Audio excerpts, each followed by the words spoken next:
C'est pour cela que je suis en train de dire aux parlementaires debout de ne pas accepter mesures wana. Les mesures unilatérales et antidémocratiques. On ne peut pas interdire aux gens le droit de penser.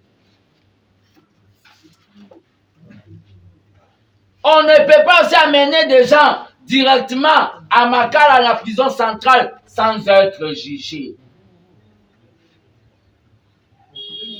Le président du Parlement debout, oh ba finganga, baza emprisonné. Na minute je demande libération na bango. Pour bandana Gilles Moniere. Pati Tumba, libération na ye. Sans instrument. Une diplomatie sans armes, c'est de la musique sans instrument. En politique, pour Mouninga respecter yo, il faut peser. C'est à nous maintenant, comme Tshisekedi le Père avait dit, nous devons nous prendre en charge. Nous, le peuple souverain. Le peuple souverain doit se prendre en charge en sortant dans des rues de la République démocratique du Congo. Et je lance cet appel. Je lance un mot d'ordre. Naba Congolais, tout au Bakolandanga, place Bazali. Du nord, du sud, de l'est, de l'ouest et à l'est. Manifester pour soutenir la coopération du Congo et la Russie. Manifester pour soutenir la coopération du Congo et la Chine. Je demande aussi, bino pe bomituna na matinée politique wana, oyo Augustin Kabuya salaka matinée monologue. Oyo eza lokola na Vatican, Papa Gangi, Alléluia. Ba fanatique ne bazonsi, Amen. Biso toyebi ba matinée politique. Oyo tobanda kosala na les pères. Et elle a dit, s'il vous plaît, les leaders maximum, j'ai une idée. Les locaux, les athées, les locaux, la mise en Vatican. Augustin Kabuya, tika ba justification. Bamuto awutananda kune, l'air à la mouta bimi na chambre, place bala la raïna mwasi na e, ba moi lobby, matinée politique, batouné ya internet, ou appeler ça, ba unité, ba koti, les CG parlent, les CG parlent. C'est comme ça qu'on dirige un parti politique. Pour tenir une communication, on doit réunir la présidence du parti. C'est ça selon les pères. Nous ne sommes pas tes ennemis, Augustin Kabuya.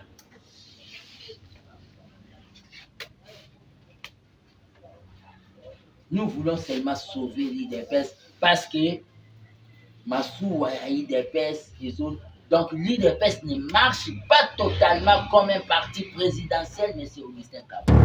Oyo eloko, Tshisekedi le Père a créé une innovation en lutte pour la démocratie.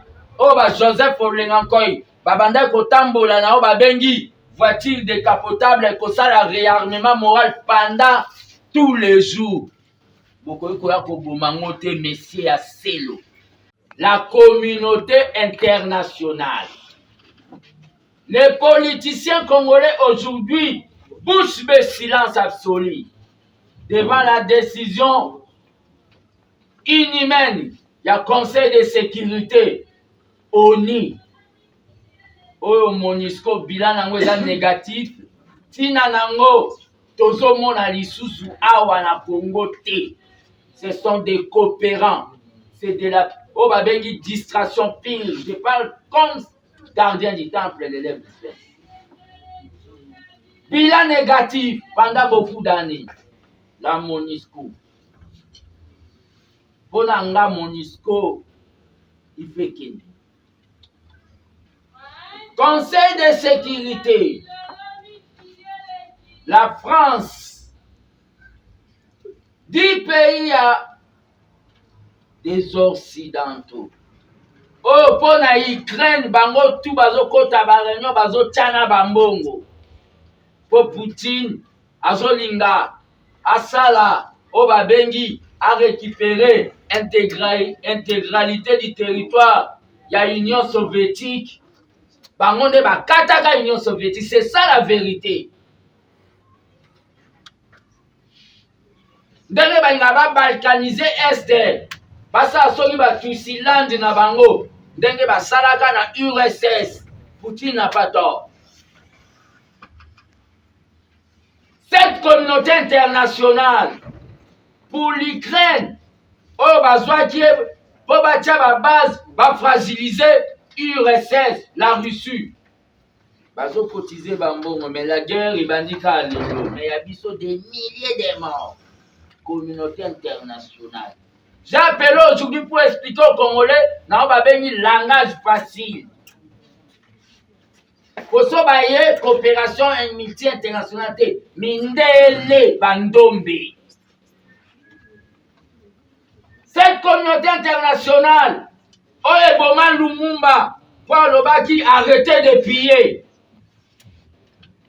Cette communauté internationale, oye boma Musée, pour l'obaki na bango.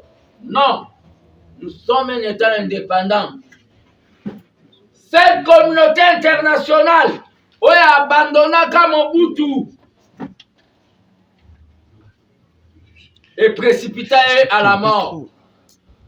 Cette communauté internationale, en voyant que M. Joseph Kabila voulait coopérer avec la Chine, parce qu'à Jijaki, coopération, il y a Banque mondiale, na FMI, les institutions de Bretton Woods, non fécondes, c'est-à-dire Bandai Kobo de l'autre côté. Cette communauté internationale, Inaki Kabila.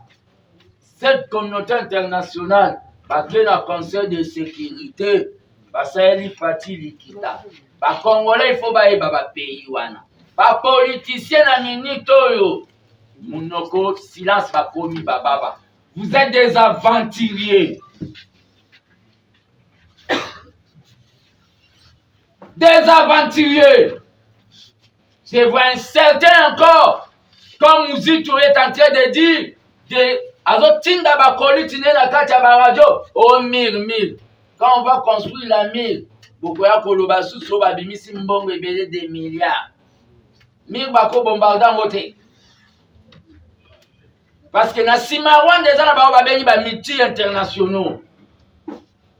La guerre de l'Est, c'est la guerre ya minéraux, ya coltan. Oh, bazo saïla ba smartphone, na ba tablette. 10 pays ya mindele. États-Unis, France, Angleterre, Émirats, Arabes Unis, Inde, Brésil, Nabino Bendien, Albanie, Irlande, 10 pays, nazo répété. États-Unis, France, Angleterre, Émirats Arabes Unis, Inde, Brésil, Albanie, Irlande. Bango balobi ke biso tokoki kosomba minduki te po to sauver ba vie ya bandeko na biso oyo baza na este oyo M23 ezoboma oyo Kagame azoboma bapeyi wana. Je n'ai pas vu même au niveau de la diaspora une marche même au babengi ba sitting na niveau ya ba ambassade ya ba pays wana. C'est seulement Chilombo. Comme si le Congo, c'était le problème de M. Félix et sa famille. Or que le Congo, c'est le problème de nous tous. Pas même une action de Congolais. Au niveau de la diaspora, au moment de décision, et bima qu'il est 30. Félicitations à ma pays. Oh, bazui courage. Ghana, Gabon, Kenya, Chine, na Russie. Eza ba pays o balobi ke ba longola embargo poto koka kosomba minduki to bundisa guerre o ba imposer biso à travers mwana musala ya ba o ba bengi ba Samsung, ba téléphone smartphone mwana musala na bango Kagame. Coltan na biso Rwanda ezozwa yango na prix ya makila. Coltan na biso Rwanda ezozwa yango na prix ya makila. Bazokende kokunda yango kuna na kati ya Rwanda na mabele. Après bimisi yango balobi bango ba exploitaka o babengi coltan.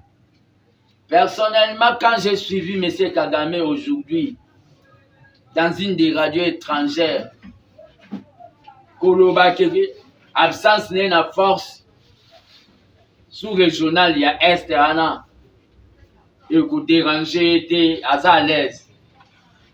Personnellement,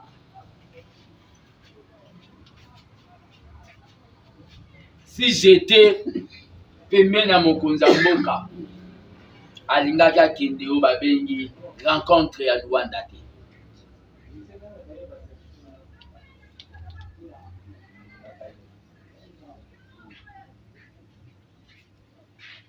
Si j'étais pemé na mokonza mboka, alingaka kende rencontre ya Luanda te. Je suis en train de dire au chef de l'État, tant que l'un de ses lieutenants, gardien du temple de la démocratie, une diplomatie sans armes, c'est de la musique sans instrument. Une diplomatie sans armes, c'est de la musique sans instrument. En politique, pour Mouninga respecter, il faut peser.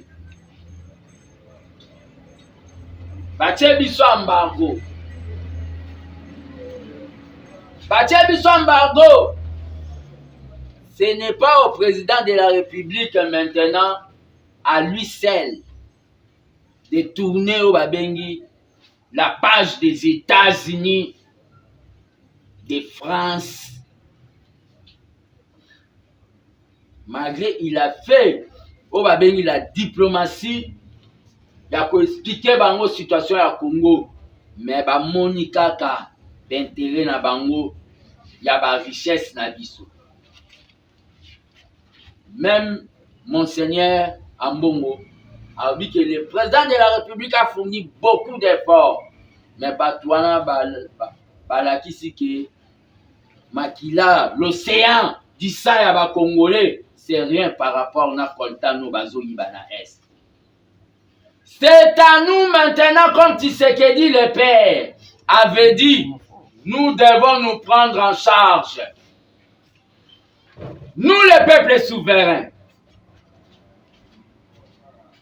Le peuple souverain doit se prendre en charge en sortant dans des rues de la République démocratique du Congo. Et je lance cet appel. Je lance un mot d'ordre. Là-bas, Congolais, tout au Bakolandanga, place Bazali. Du nord, du sud, de l'est, de l'ouest et à l'est.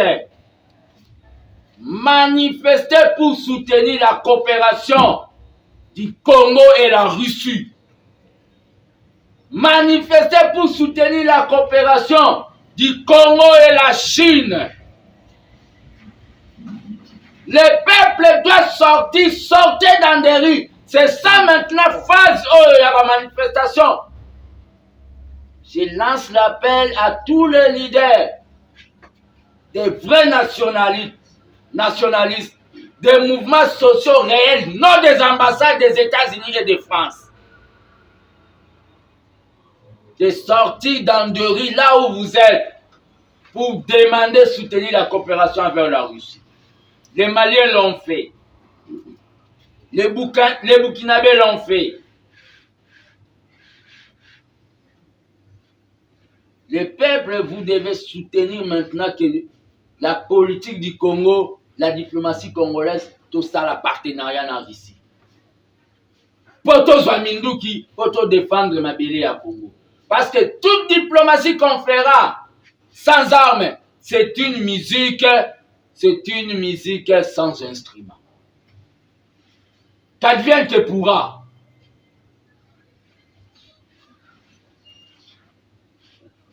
Pourquoi vous devez sortir dans la rue? Car pourquoi vous devez sortir dans la rue? C'est parce que la rue, c'est la plus grande institution. Balabal eleki même parlement eleki Sénat. Balabala échangisaka ba décision. Balabala elobisaki ngo adondo na lingala. Na époque où balinga batenter révision constitutionnelle. Ça c'est par rapport na makambo oyo etali embargo. Baza mitema mabe mindele wana. En rapport avec la santé de l'UDPS, on assise. Nalandaki avec beaucoup plus d'attention. Matinée politique, oyo. Monsieur Augustin Kabouya, le secrétaire général de l'UDPS, a salaki le dimanche 3 juillet. Na permanence à UDPS. Jugement nangai, na landaki yango du début à la fin, jugement nanga ezabo. C'est avec beaucoup de regrets que matinée politique, oyo Augustin Kabouya aza comme animateur, pe oyo azalaka kaka comme animateur, ezaka ko babe matinée politique de justification. Il se justifie toujours. Il est saint, il est parfait. Augustin Kabouya, c'est un homme d'amour. Dans la matinée politique.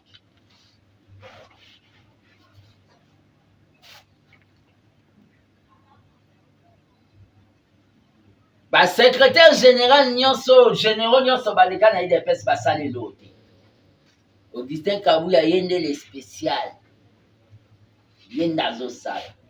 Donc Mutanda, docteur Pongo ya liboso asale lote. Adrien Pongo asale lote, docteur Pongo. Alexis Mutanda asale lote. Rémi Massamba asale lote. Bruno Mavungu asale lote. Mutu oyo ye mo amimoni asoto bilan, ami sali bilan ki yende danger yenda sali Augustin Kabouya. Ok, mutu ami sala ka yemo bilan te. Atikande batu basale le bilan, mais Augustin Kabouya ami sali la bilan devant ba fanatique na ye na kati ya wa bengi permanence. Quelques fanatiques ne aveugles.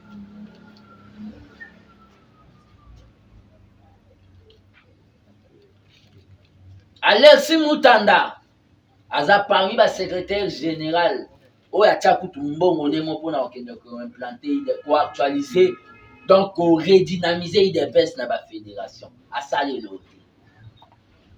Rémi Massamba aza l'unique secrétaire général oyo alongwa sans bato babunda sans baswana lere Tshisekedi ayebisi nazo nome mosusu ya aloba oui papa tobosani na ye obosana mpe oyo babengi Germain Chabani oyo asalisa ba jeudi saint Germain Chabani mpe asala eloko te. Donc Augustin Kabouya yende asala eloko donc yende fin muta se comporta nde mwana.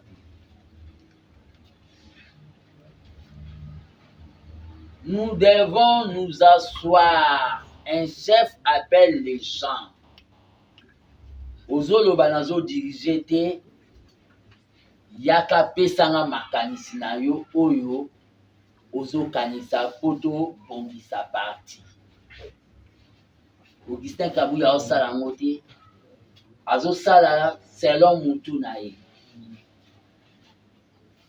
Azosala makambo misusu oyo biso tolobela ye aye kosala ngo en retard ke il faut to se doter na ba imprimerie makambo. Donc Monsieur Augustin Kabouya, tu dois consulter les cadres de l'UDPS. Et je me demande aussi, bino pe bomituna na matinée politique wana oyo Augustin Kabouya salaka matinée monologue oyo eza lokola na Vatican papa gangi alléluia fanatique ne bazone si. Amen. Biso toyebi ba matinée politique. Oyo tobandaki kosala na les pères. Et elle a dit, s'il vous plaît, les leaders maximum, j'ai une idée. Lelo kuneza lokola misa na Vatican. Augustin Kabuya, tika ba justification. Benga batu, tozokende na dernier virage, tosolola comment nous pouvons redémarrer l'UDPS. Selon makanisi ya batu nyonso, mustapi moko esokola kelobi te.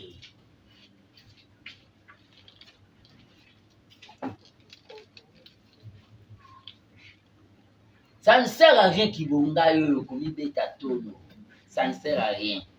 Aujourd'hui, la permanence de l'UDPS, Soko Keyo Kutango toujours fermé.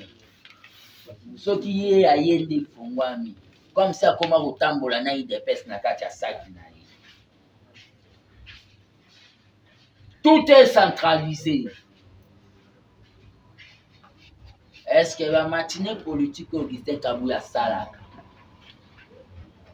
À côté de la réunion à présidence du parti, va décider que bakoloba boto a uta ananda kune l'air à la muta bimi na chambre place bala la raina mwasi na e ba moi lobi matinée politique batune ya internet pour appeler ça ba unité ba koti les CG parle.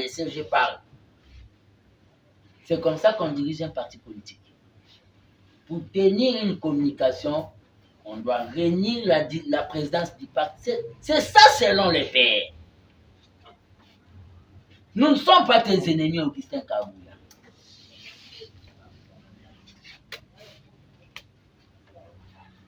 Nous voulons seulement sauver l'UDPS parce que Massouwa a l'UDPS. Donc l'UDPS ne marche pas totalement comme un parti présidentiel, mais c'est Augustin Kabuya. Les lobes combattants vont se plaindre pour votre information que M. Augustin Kabuya a yebisa na ba ministre nyonso ya UDPS. Mingi ya ba ministre ya UDPS. Oyo yaza na pouvoir si bango. Même na ba lié na biso ke basunga ba combattant. Na ba cabinet atane ti ba service de renseignement na ye. So ba moni kaka combattant mo aye ko senga lisuli una ba bengi, donc c'est tout un problème. Ministre aza na problème. Na bino pe ba ministre. Mutu moko Augustin Kabuya ko changer bino comportement na bino ya ko sunga ba combattant selon idéologie ya les pères o eza solidarisme.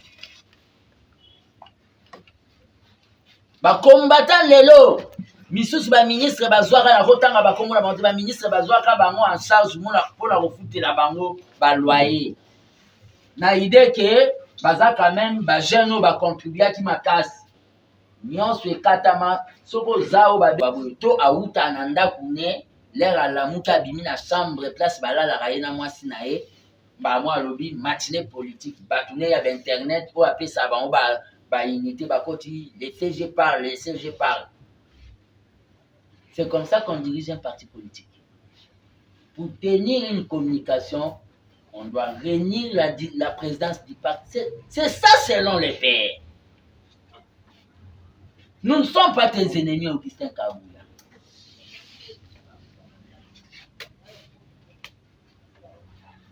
Nous voulons seulement sauver l'UDPS parce que Massouwa a l'UDPS. Donc l'UDPS ne marche pas totalement comme un parti présidentiel, mais c'est Augustin Kabuya. Tika okende, Irusala, oh balobi, il y a 1 jour, 2 jours, 3 jours au Lembanayo.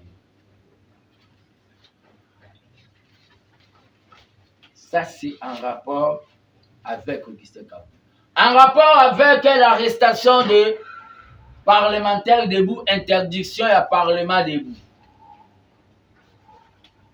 Bakoki kozwa infraction président ya Parlement debout moko salaki ba bambango na o ba bengi ba Parlement debout nyonso te. Ça je le dis et je le réitère.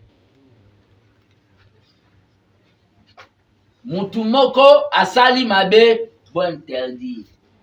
Bosali nde o babengaka bouclage na ba parlement debout. Eza neti bosali bouclage. C'est pour cela que je suis en train de dire aux parlementaires debout de ne pas accepter mesure wana. Les mesures unilatérales et antidémocratiques. On ne peut pas interdire aux gens le droit de penser. On ne peut pas aussi amener des gens directement à Makala, à la prison centrale, sans être jugés. Na ba président du parlement debout, oh ba finganga, baza emprisonné. Na minute je demande libération na bango. Obandana Gilles Moniere. Pati Tumba, libération na ye. Parlement debout ezali, oyo eloko, Tshisekedi le père, a créé ka innovation na lutte pour la démocratie.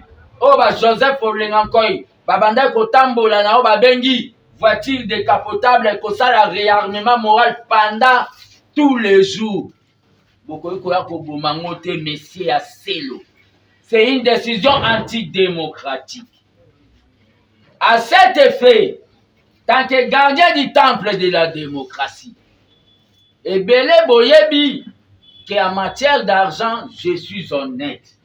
Botinda ba $1 pour Fati, muta réclamate. Botinda mbongo na pesa papa mbongo na parlement debout lokele rai, o jeune vimbaka, bomona nde na pesa mbongo.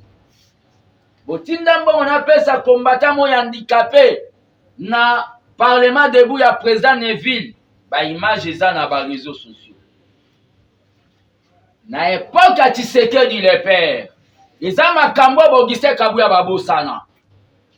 Nazo lancé à ce moment où babengi chaîne de solidarité na ba parlementaire debout nyonso bazali arrêté. Poto ebandeni ko soutenir bango, poto maintenir moral na bango na ba prison. Le parlement debout c'est partout dans le Congo, même à l'Équateur, partout dans le Goma, même dans le Congo profond. Il y a des gens qui sont arrêtés. Nazo lancé une chaîne de solidarité, c'est-à-dire oyo zanango otindi na numéro nanga oyo ekokomela bango. Pe nazo benga ba président ba parlement debout o ba koti na clandestinité na kobombana. Baya poto mettre o ba bengi comité de gestion ya assistance ya batu poto assistara ba Gilles bato bakangi bango po ba boya ki kabuliste.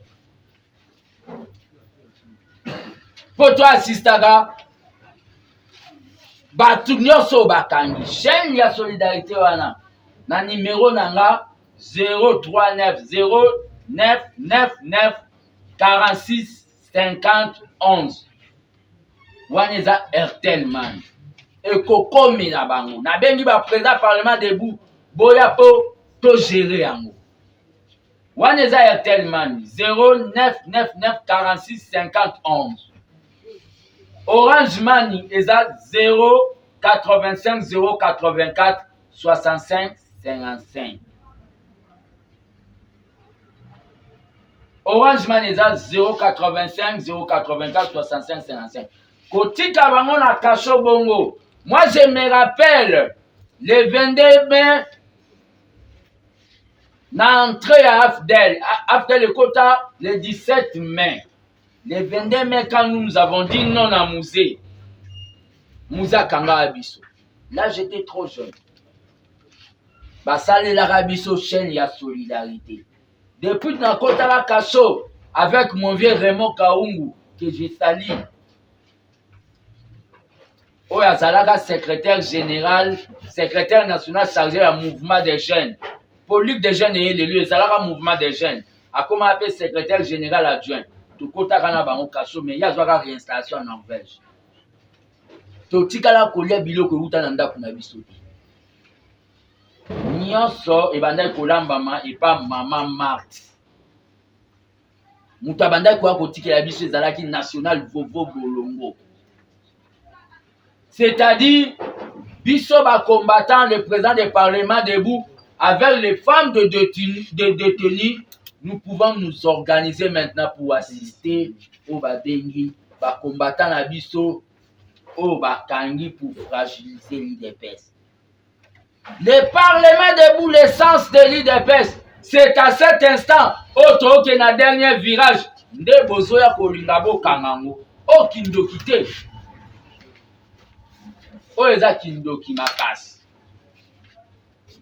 C'est pour cela que je vous avais appelé pour faire la communication. Maintenant, on connaît nos ennemis. La France, les États-Unis, ainsi de suite. Une diplomatie sans armes est une musique sans instrument. Le peuple doit se mettre debout. Nous devons lancer les actions de rue pour amener le gouvernement à coopérer avec la Russie et la Chine. Que vive l'armée de Baptiste Tshisekedi, que vive le Parlement debout, que vive la République démocratique du Congo, un et indivisible. Je vous remercie.